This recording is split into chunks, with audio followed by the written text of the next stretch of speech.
పవిత్ర మరణాన్ని తట్టుకోలేక చంద్రకాంత్ కూడా చనిపోయాడు.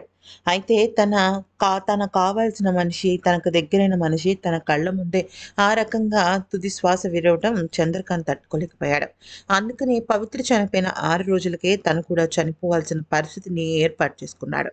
ఇక తీవ్రమైన మనస్తాపానికి గురై ఈ రకంగా చేసుకున్నాడు.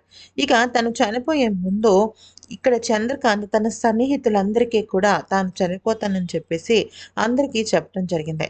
అయితే ప్రస్తుతం మనం పొద్దున్నుంచి చూసినట్టయితే ఒక వాట్సాప్ చాట్ లీక్ అయ్యి సోషల్ మీడియాలో వైరల్ అయింది కదా! ఆ చాటింగ్ ఎవరితోనో కాదండి. Karate Kalyani 'Bigg Boss' season 4లో గనుక చూసుకున్నట్టయితే ఆవిడ ఒక కంటెస్టెంట్. పైగా ఎన్నో తెలుగు సినిమాల్లో ఆవిడ క్యారెక్టర్ ఆర్టిస్ట్‌గా కూడా పనిచేశారు. కరాటే కళ్యాణి అలాగే చంద్రకాంత్‌లు ఇద్దరు కూడా మంచి స్నేహితులు.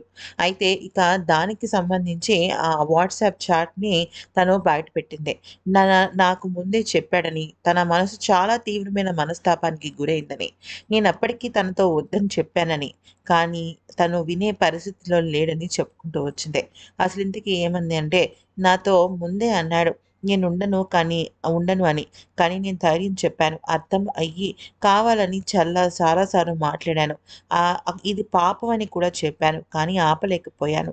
హ్మ్. చందు యాదవ్ అని పిలిస్తే మీరు ఒక్కరే అని పిలుస్తారు.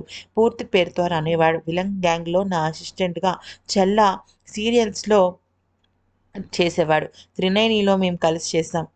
నిన్నొక్కరోజు జర్నీలో ఉండి కాల్ చేయలేదు తమ్ముడు. ఇంతలో నువ్వు దూరం అవుతావని నేను అనుకోలేదు అంటూ ఆవిడ కన్నీరు మున్నీరయ్యారు. చిన్న వయసులో నీకిటువంటి కష్టం వస్తుందని నేను ఊహించలేదు అంటూ కరాటే కళ్యాణి గారు చాలా బాధపడ్డారు.